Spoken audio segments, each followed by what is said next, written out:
Hey everyone, I'm just a regular working wife, the kind who spends her days juggling spreadsheets at the office, rushing home to a quiet apartment, and trying to keep everything from unraveling while my husband is away on yet another long business trip.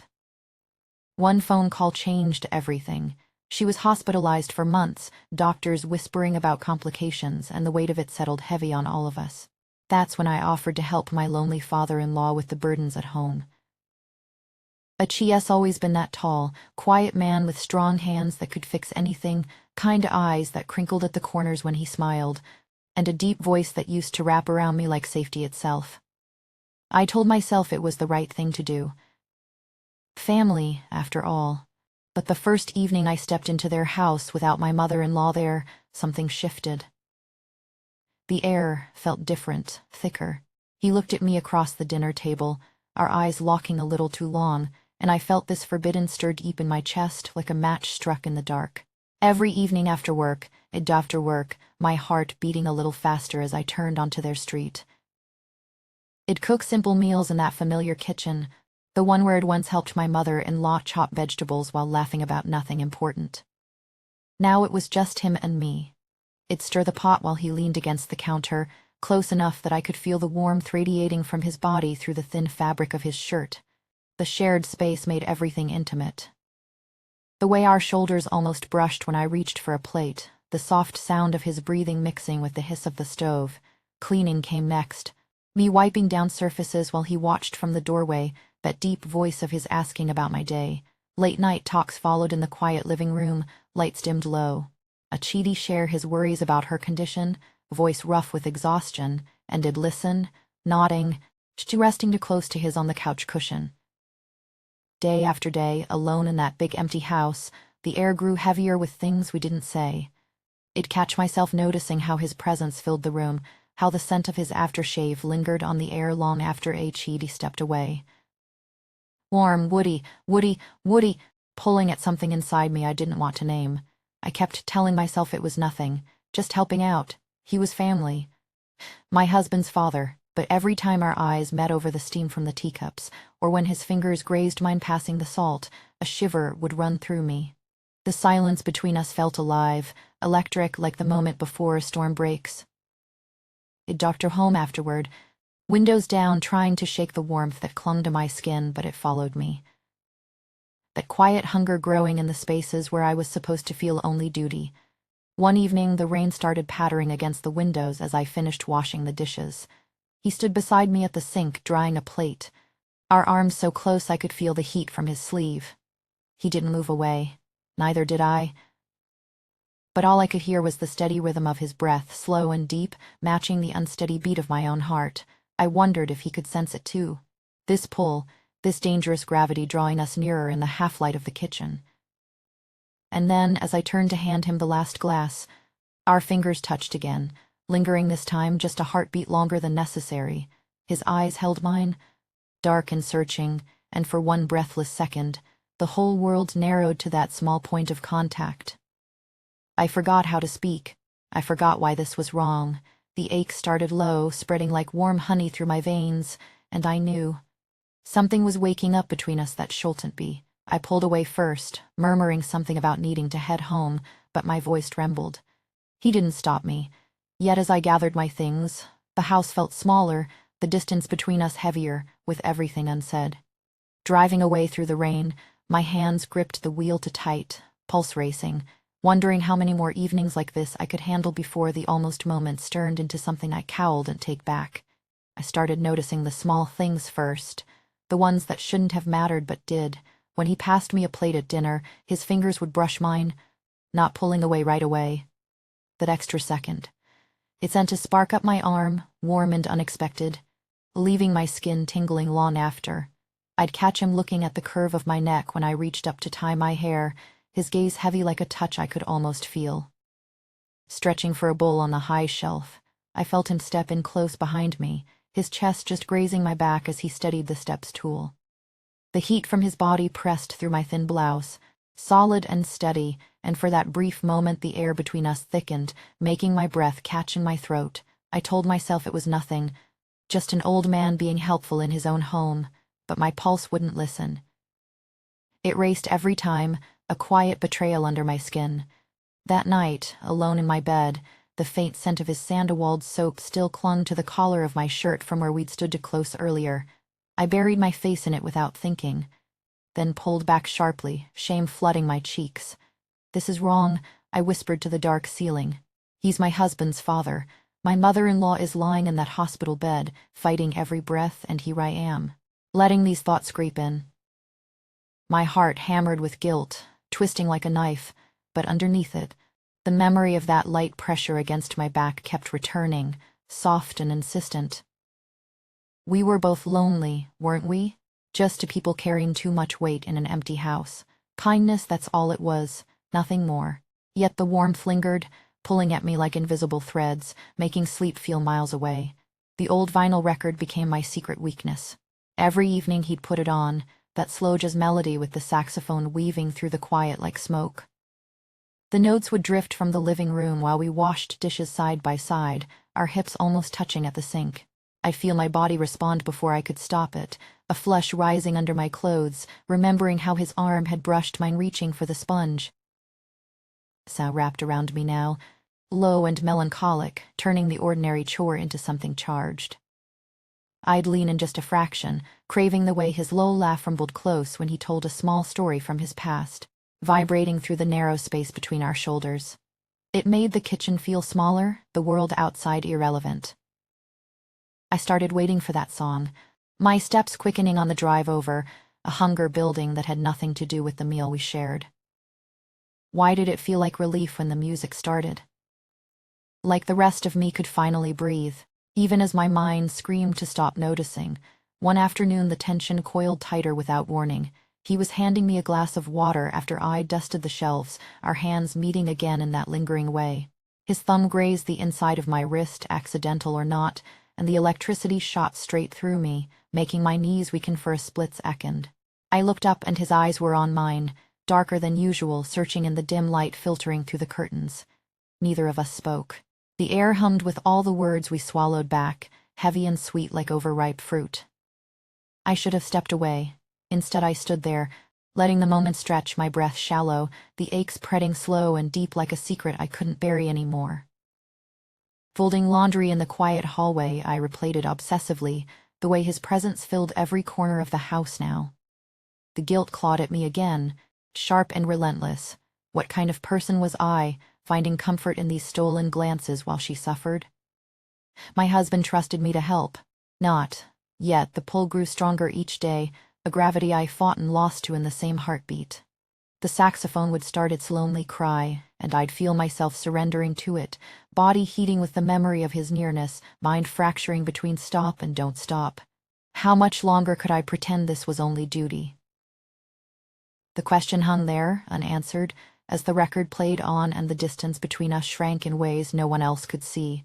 I turned off the light in the guest room that night, but the music still echoed faintly from downstairs, calling me back even as I lay there trembling with the weight of what was building, unspoken and undeniable.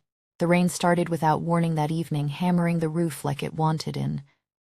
We'd opened a bottle of red to quiet his sadness, the kind that crept in after another long hospital call. Glasses in hand on the worn couch, words grew slower, heavier with every sip. I felt the warmth spreading through me, loosening the knot I'd carried all day. He set his glass down first. His fingers hovered near my face, then brushed a single tear from my cheek I hadn't even known was there. The touch lingered, thumb tracing the damp path. My breath caught. Before I could shift away, his lips met mine. Soft, almost hesitant, tasting of wine and unspoken years. Then hunger rose, pulling us deeper. My hands found his shirt, gripping the fabric as if it could anchor me. The storm outside matched the one breaking inside, rain blurring the windows while everything we weren't supposed to feel rushed forward. No turning back, not anymore. That kiss shattered the careful distance we'd kept. When we finally pulled apart, for heads still touching, his breathing was ragged against my skin. I whispered his name, half plea, half surrender, but he only drew me closer, the heat of him seeping through my blouse. The room felt smaller, charged with the scent of rain and the faint Sandoval that always clung to his collar.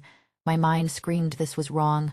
My husband's father, my mother-in-law lying ill across town, yet my body leaned in, craving the solid comfort of his arms. After that night, the hunger wouldn't let us rest. Mornings became stolen glances over coffee, his hand brushing my lower back as he reached for a mug, sending sparks along my spine. Evenings brought secret kisses in the narrow hallway, quick at first, then slower, deeper, while the jazz record spun low in the background.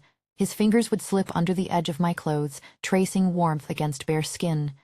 Never rushing, just exploring with that quiet strength that made me feel truly seen for the first time in years. I'd call in sick some afternoons, heart pounding as I drove over, telling myself it was only to help with chores. But the moment the door closed, we'd find each other again. His body against mine on the couch, strong and steady, the pleasure overwhelming in its gentleness. The way he held me afterward, murmuring old stories from his life, filled an emptiness my husband had never touched. Guilt twisted sharp in my chest each time, but the addictive warmth that followed pushed it further away, like mist burning off under morning sun. He began leaving small gifts where I'd find them. A soft silk scarf draped over the chair, its smooth fabric gliding against my neck when I tried it on, luxurious and intimate. Meals he cooked just for the two of us, simple but thoughtful, served with that low smile that made my pulse quicken. Every shared moment deepened the pull. I felt desired, cared for, wrapped in his quiet attention in ways that left me breathless long after I returned home. His scent lingered on my skin, subtle sandalwood mixing with my own, a hidden reminder I couldn't wash away. The ache grew sweeter with each passing day. In the dim light of the living room, his hands would map paths of heat along my sides, while the saxophone cried softly from the speakers. I'd close my eyes, surrendering to the gravity between us, mind fracturing between the need to stop and the deeper need to keep falling. He made the loneliness bearable, replaced it with this trembling connection that felt like coming home to something I'd never known I missed. Yet beneath the indulgence, the conflict never fully quieted. Late at night, alone in my own bed, I'd replay every almost touch, every hungry kiss, questioning how far this could go before the weight crushed us both. The rain had stopped days ago, but the storm inside only intensified, pulling me back to that house. To him, with a force I was learning not to fight. One evening, as his fingers traced lazy circles along my arm and the record faded to its final notes, he looked at me with eyes full of something deeper than desire.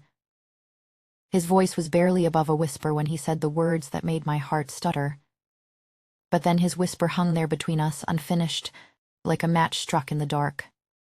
I held my breath, waiting for the words that might pull us under completely, yet the phone rang sharp on the table, slicing through the moment. My husband's name lit up the screen. I answered with a voice too steady to be real, telling him everything was fine, that I was just helping with dinner and laundry like always. He asked how long he'd be staying this time. The suspicion in his tone made my stomach twist. I lied softly, said it was only until she got better, but my eyes stayed locked on his father across the room, whose jaw tightened at the sound of his son's voice. The secret started pressing down heavier after that. Calls came more often, each one laced with questions that felt like hooks. How much time exactly was I spending over there? Was Dad okay? Or was something else going on? I'd hang up and find myself trembling, the guilt rising like floodwater. Meanwhile, my mother-in-law's condition eased just enough for her to ask for video calls from the hospital bed. Her face appeared on the screen, pale but smiling, thanking me for being such a good daughter-in-law, for taking such careful care of everything at home. I smiled back, throat tight, while he stood just out of frame, his hand brushing my shoulder in silent warning. The jealousy flickered raw in his eyes whenever my husband's name slipped into the conversation. That look. It turned every accidental graze of fingers into something dangerously alive, electricity crackling where skin almost met skin. Even the air felt heavier, charged with what we couldn't say. I'd catch him watching me fold her clothes, his breath slow and deliberate, as if memorizing the curve of my neck. One afternoon, his palm rested an inch from mine on the kitchen counter while we waited for coffee to brew. Neither of us moved. The heat from his body pulled at me like gravity, and I forgot how to breathe properly, lungs burning with the effort of pretending this was still innocent help. My mind worked endlessly. This is your husband's father. Shess fighting to come home, you have to stop. Yet the pull only deepened, a quiet storm gathering force behind my ribs. Then came the night everything shattered without warning. She was discharged earlier than the doctors had predicted, eager to surprise us and return to her own bed. I didn't know. We didn't know. The jazz record was still spinning low, saxophone curling through the dim living room like smoke, when the front door clicked open. We were tangled together on the couch, his arms wrapped around me in that steady way that made the world feel distant, my head against his chest listening to the rhythm of his heart. The scent of Sandoval wrapped around us both. Her keys hit the floor first, then silence, the kind that swallows sound whole. The look on her face when she saw us. Betrayal carving deep lines around her eyes, heartbreak blooming raw and sudden like a wound that would never close.